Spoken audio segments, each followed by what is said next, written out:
Good afternoon, everyone. My name is Nathan Sable. I'm with GenEdge. I'm the practice manager for cybersecurity and IT, and I'm here with Dave Bartlow, who's our regional growth manager for Northern Virginia and also the project manager for our DEFENDCUI program.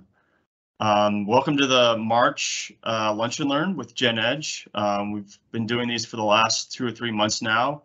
Our last webinar was on the SPURS entering your SPURS score. If anybody missed that or interested in the deliverables that we provided through that SPURS training, happy to give it to you. Please reach out to me via chat or email, and I'm happy to send it to you. As well, we'll send over this slide deck to talk about our program, the DEFENDCUI program, that we've been running for the last 2 years in coordination with the Department of Defense, and they've been supporting this program to help companies reach DFARS 7012 compliance and hit that first step that most companies are required to do before they can get a CMMC certification. So we're going to have a quick intro. Dave's going to give us a quick intro of the program, kind of go over the high-level view of it, the costs, as well as how to get into the program, and then we'll kind of go over what to expect, what it will entail, and then we'll talk about areas that we can help support you in any way throughout the project. As well, we'll talk about, we'll have a Q&A. So if you have any questions throughout Dave's presentation, please drop it into the chat window, and we'll curate that and make sure that that question's answered. So with no further ado, I'll turn it over to Dave to kind of go over the DEFENDCUI program. Dave? Thanks, Nathan.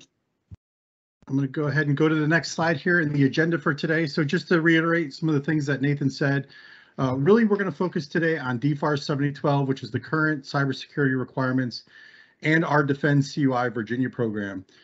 Generally what happens is once you start talking about CMMC, it really starts to sort of suck the air out of the room. So I will do one slide on that. We'll touch on that, but really the focus today is on the current requirements, DFARS 7012. Just a couple other notes before we really get started on this, though.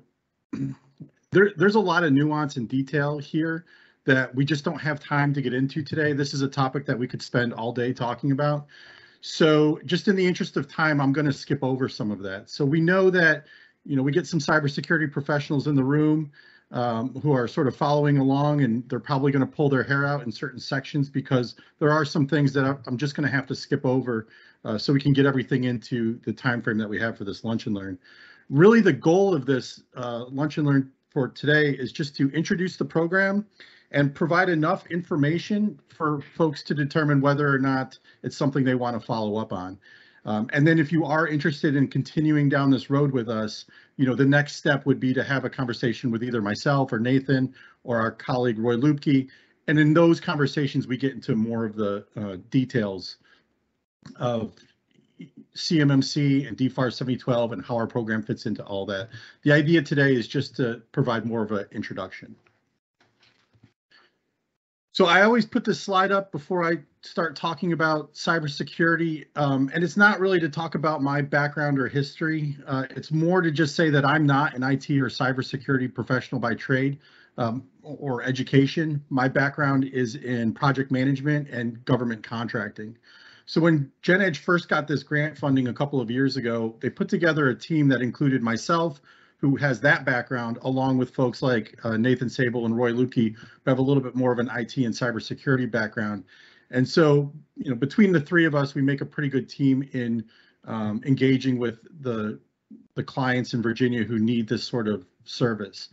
For myself, I'll say that I can relate to the many defense contractors out there that are getting dragged reluctantly into the world of cybersecurity. So I'm able to have those conversations and relate to the folks who fall into that category. The one thing I will say, though, is I have been tracking these DoD cyber requirements for the last 3 years now, and that's something that I can talk confidently about, not only where we're at with the current DFARS 7012 and cybersecurity environment for DoD, but also obviously how our program fits into that and the ways that we can service you and help you get caught up with where you need to be. So I kick it right off here with this very busy slide, and I acknowledge that it's busy, but I'll try to break it down and hopefully it'll make more sense. There's really 2 points that I'm trying to make on this slide. The first one is that there is a long history. There's a long tail of work that's gotten us to this point in DoD cybersecurity requirements. So sometimes when we engage with clients, we get this sense that this is all new and this is all getting dropped on us. And the intent here is to show that's really not the case. If you trace it all the way back, really this whole effort began, all the way back in the early 2000s. And since then, it's been a series of incremental steps that the DoD has been taking to implement cybersecurity requirements for defense contractors. One of the resources that I use to pull this together is this YouTube video that I reference here in the top left, The Fascinating History of CMMC by Jacob Horn. So I don't know Jacob or what organization he's working with, but he gives a really great presentation and really explains how we got to where we're at. I'll admit when it first came across my LinkedIn feed, I figured I'd give it 5 or 10 minutes just to see what he was talking about. But he really does a good job of explaining the history of this and how we got to where we're at in a way that even someone like me, a non-IT or cybersecurity person could understand. So I ended up watching the whole hour. So if this is something that you need to maybe bring back to your organization and explain to folks how we got to where we're at, that's something that I would recommend. But the bottom line is that we are where we are today. We've gotten here through a series of steps, and this is not going to go away. I think some folks just are hoping that if they ignore it long enough, it'll go away. I'll admit, when I was a defense contractor, I might have fallen into that category as well, but it's not going away. It's here to stay, and if anything, it's starting to become more and more intense for the defense contractors that are out there. Where we're at today is where I've got the little mountain climber. It's DFARS 7012 that came out in 2016, and that's where everyone should be today. I think I originally had you are here, but that might not necessarily be the case. So that's why I changed it to you should be here. Where that little mountain climber is on the staircase is where we should all be at today, and then that makes it an easier step to the next level of CMMC.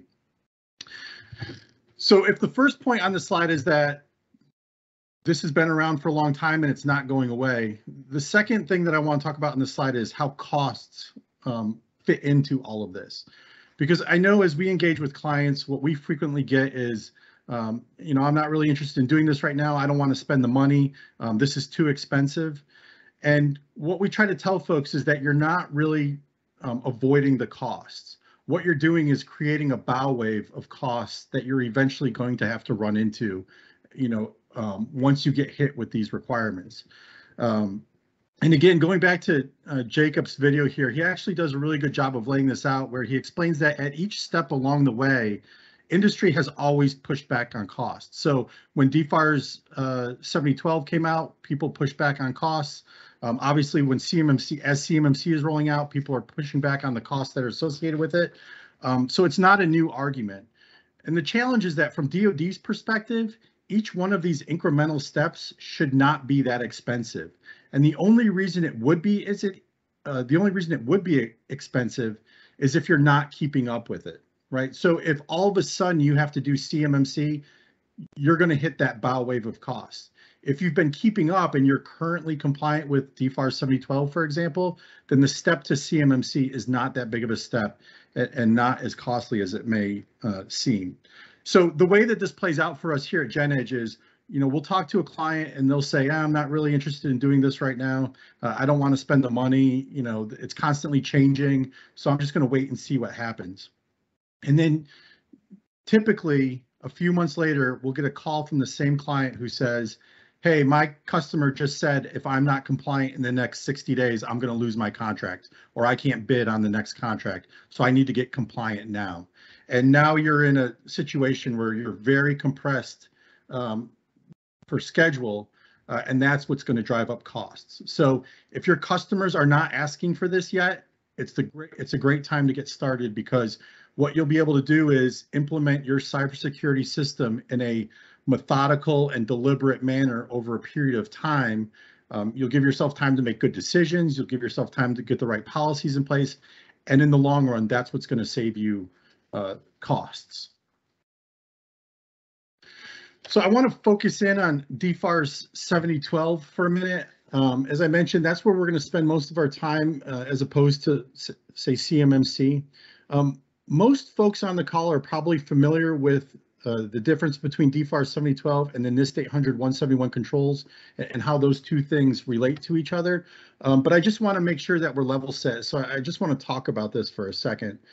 DFARS 7012 came out in 2016. So if you go back to the period where that was getting put in place by DoD, it's the 2013 to 2016 timeframe. DoD knew that they wanted to come out with a set of requirements for defense contractors, and they had to make a decision. Do we come up with a new set of requirements, or is there something out there that we can leverage that lists the requirements that we want our defense contractors to perform?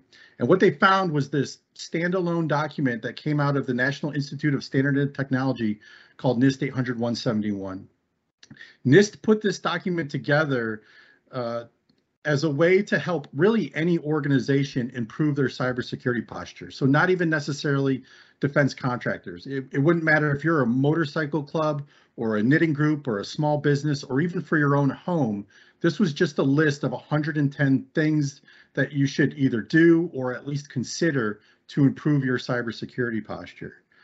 From NIST's perspective, these aren't requirements. So just to drive home this point, when this all started to come out in 2016, NIST started to get a lot of angry calls from defense contractors saying, why are you making me do this? And NIST's position was, look, we just created a document of 110, good ideas for somebody to do to improve their cybersecurity posture. We're not making those requirements. You need to talk to Department of Defense, because it's the fact that DFARS 7012 points to this document is what makes it a requirement for those of us that are defense contractors. So when DFARS 7012 came out in 2016, the way the requirement read was everyone had to have all of these controls in place, all of the controls from the NIST 800-171 document in place by December of 2017. And if you do that, then you're going to be compliant. Immediately, the Department of Defense got a lot of pushback, a lot of complaints, and probably even more painful, a lot of people just ignoring the requirement. So because of that, DoD decided to lower the bar for what it was they were asking for and what DFARS 7012 was going to require. Instead of requiring all of the controls to be in place, they changed it to, here's what you need to do. You need to do a gap analysis. You need to know which controls you have in place and which controls you don't have in place, and you have to have a plan in place to remediate those controls. If you have those elements in place, then we can say that you're compliant. Now, the assumption and the expectation is that you will continue to work to get the rest of those controls in place, that you will execute your plan. But in terms of being compliant with the requirement, you just have to do a gap analysis and have a plan for how you're going to get the rest of the controls in place. Just a couple more elements of DFARS 7012. It also required some documentation. It requires a system security plan, an incident response plan, and then that plan of action for how you're going to remediate all of your gaps. The other thing that DFARS 7012, another element of it was that it's a self-assessment, or a self-attestation is what they call it, meaning that you can just declare yourself compliant. You can just perform that assessment, have the controls in place, know where your gaps are at, and then more often than not, what would happen is you would get a letter from your customer that says, are you compliant with DFARS 7012? Check yes or no, yes or no. And people were just sort of checking, yes, I'm compliant because I don't really understand what this is, and I'm going to send that back and hope that it never comes back to me again. So that was sort of the state of DFARS 7012 for a while. So if you fast forward to 2000, let's say 17 and 18, again, DFARS 7012 came out in 2016. So a couple years later, DoD was really struggling to get DFARS 7012 to really take hold within the community. They were getting a lot of pushback. They were getting a lot of people saying, yes, I'm compliant, who weren't really doing any work. And then the other problem they had was that there really wasn't a good marketplace for companies that did want to do the right thing. So if I'm a defense contractor and I get this letter that says, am I compliant with DFARS 7012, and I want to do the right thing, but I don't really understand what it means, I need to go out to the marketplace to see what's available in terms of resources and tools that I can implement to get myself compliant. And at that time, there wasn't a lot out there. There certainly was some, but it was very expensive. So two things happened at around that time. The first thing is that it started to sow the seeds for what would eventually become CMMC, which is going to be a more rigorous and stringent set of cybersecurity controls, right? Under CMMC, they basically do two things. The first is they get away from this idea of self-assessment and move towards some sort of third party coming in and auditing your system to make sure that you've got those 110 controls in place. The other thing that they do under CMMC is get rid of this idea that you can just do a gap analysis and still have reds, next to some of those controls, and move towards a scenario where all of those controls need to be in place in order to be CMMC compliant. The other thing that came out of this, in addition to sort of sowing the seeds for CMMC, is some grant funding. So DoD wanted to kickstart this whole process, get things moving, maybe help develop a marketplace. So they came up with some grant funding to help get this thing moving. The Commonwealth of Virginia, obviously recognizes that we have a large defense industrial base here within the Commonwealth. So Virginia actually received the grant funding and then decided to use GenEdge to manage the program. So that's how GenEdge got involved with this grant funding that's available to us. When GenEdge got the grant funding, we had to decide, what exactly we're going to do with the funds. And what we came up with was a package that helps companies get to a point where they're compliant with DFARS 7012. So all the elements that we talked about earlier, the gap assessment, the system security plan, the plan of action, the incident response plan, all the elements that you need for compliance with DFARS 7012 is what we decided to put into the program. And that's what you get if you participate. Now, one of the more recent additions is this Supplier Performance Risk System, or SPRS. Nathan mentioned that up front. So that came out about a year ago, and that's becoming the tool that the reporting mechanism that companies need to fill out to report on where they stand with all these controls. So the idea was to get away from this, you get a letter that says, are you compliant? Check yes or no, and move to something that allows a little bit more detail into where each particular contractor is, and hopefully shows improvement in the implementation of those controls. The total cost for us to provide all of those services is $12,500, and I have that listed up here at the top. And that's pretty comparable with a similar package of service that you would get out on the, out in the market. The great news about, this grant program is that with the grant funding, it covers about 75% of the costs. So the out-of-pocket expense for companies that participate in this program with us is $2,900. Some of the fine print associated with participating in this program is we have a fairly standard process that we take clients through. So there's not too much flexibility in terms of how we spend the money. That's all fairly predetermined. Of course, each client we work with is unique and requires a customized, set of deliverables. And that's certainly the case. But early on in the program, we ran into a situation where a lot of companies were asking us if they could use the money in different ways. And, unfortunately, the answer is no. In order for us to stretch these dollars out and help as many companies as possible, it's a fairly standard process that we'll take you through if you participate in the program. One final note that I want to make about the program, though, is, again, going back to what it means to be compliant with DFARS 7012, which is you do a gap analysis and you have your gaps in place. Again, the assumption and the expectation is that you will continue remediating your any deficiencies that were identified, any gaps that have been identified, even after the program's done and even after you're DFARS 7012 compliant. So the boundaries of our program are everything that you need to get DFARS 7012 compliant, but I want to acknowledge that there's probably still some work you're going to need to do. Unless you have all of the controls in place, there's still some work that you're going to need to do to continue on the path towards not only DFARS 7012 compliance, but eventually CMMC compliance. So on this slide, I'll talk a little bit more about the program. What I have laid out here is the process that we'll take you through. I'm not going to necessarily go step by step through the process, but I do want to answer some frequently asked questions about the program. And then also just mention that we've been doing this for, Nathan said 2 years, we're going on our 3rd year of the program. So we've been doing this for a while. We've taken about 150 companies through the program. So anyone who's participating in this Lunch and Learn, you're going to benefit from a couple of years of lessons learned that we've gathered along the way. And really what you're stepping into here is a fairly well-oiled machine. From start to finish, we can get you through this process fairly efficiently. So it's really great for companies that are maybe a little bit behind and need to get caught up on the DFARS 7012 requirements and where the little mountain climber was on our stair steps on the earlier slide. So for some of the frequently asked questions that we get, I just wanted to sort of tackle those now. How long does it take to go through this process or through the program? I would say our target is about 2 months from start to finish. So from step 1 until you're getting the final deliverables. But that varies a little bit, mostly depending on what the client, the pace at which you want to go.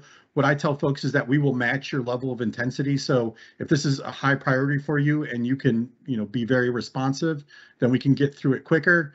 More often what happens is that things pop up, you get busy and then it takes a little bit longer. And in those cases, we'll sort of politely and gently, prod you along the way to make sure we're still making progress.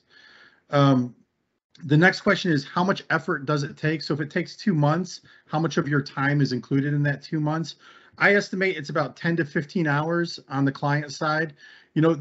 This is an assessment of your IT system, so there is some back and forth that needs to happen. We need to learn about your setup and what policies you have in place and what procedures you're operating from, and that takes some back and forth. So that process of gathering that information, I estimate it's about 10 to 15 hours of someone's time for us to go through this. So it's 2 months long and about, let's call it, 10 hours of someone working with us through the process. Next question, who is eligible? And I will say we try to be as inclusive as possible. This is DoD money, so it's certainly open to all DoD contractors. Doesn't have to be a prime contractor. You can be a subcontractor. And it's also for small businesses. And because this is coming through Virginia, it's Virginia-based businesses.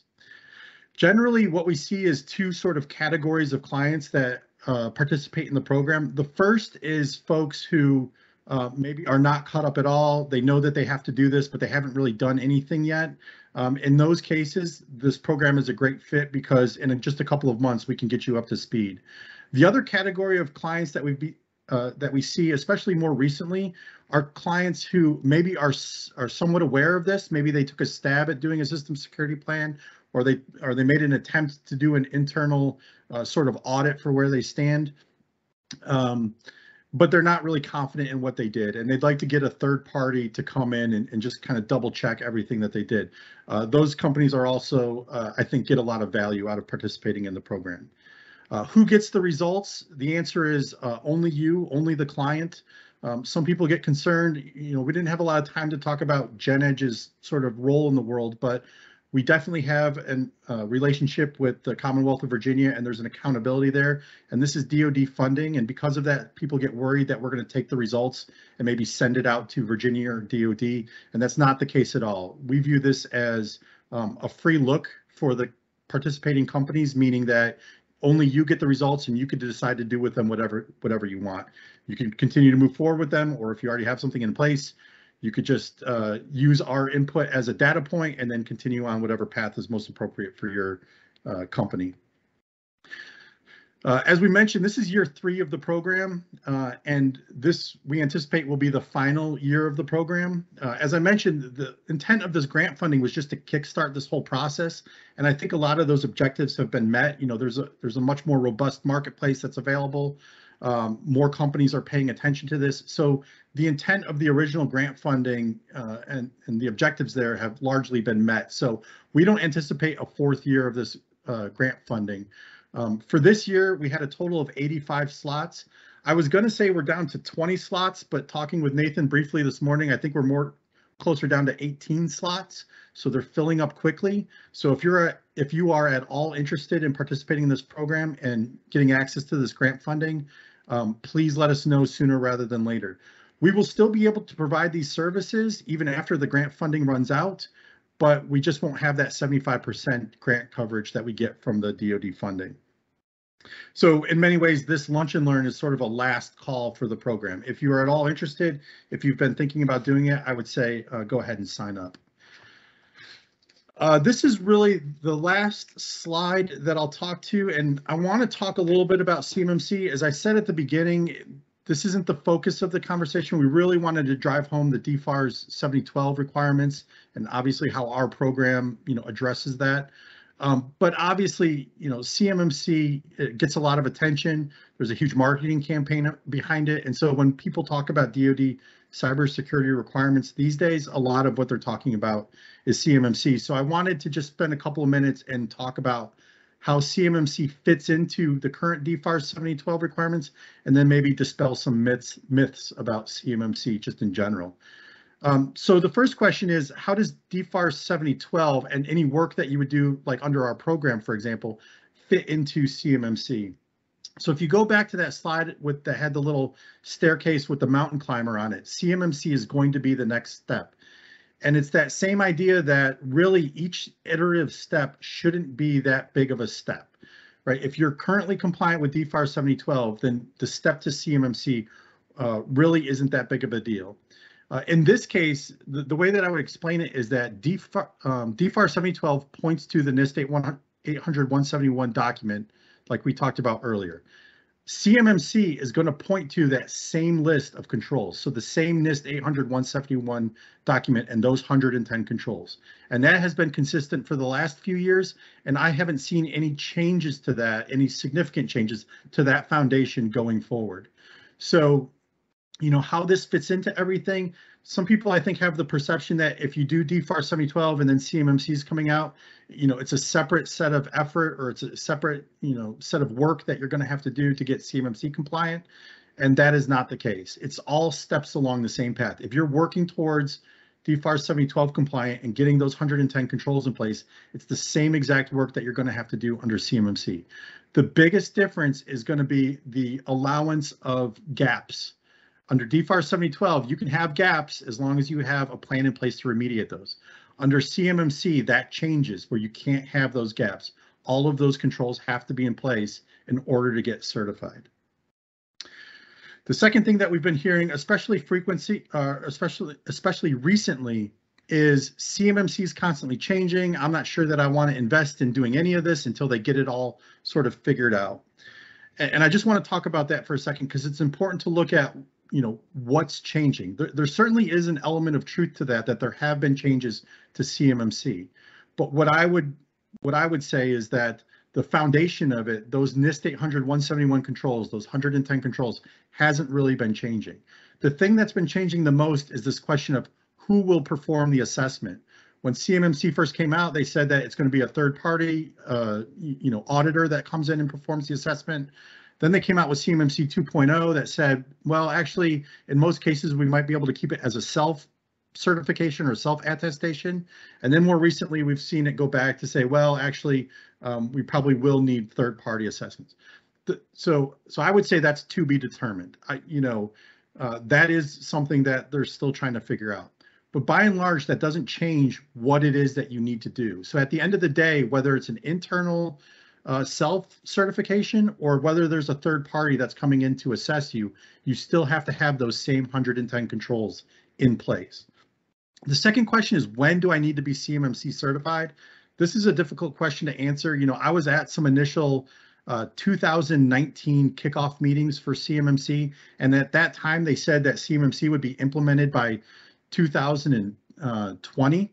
And here we are in 2022, right? So those goalposts have been constantly shifting.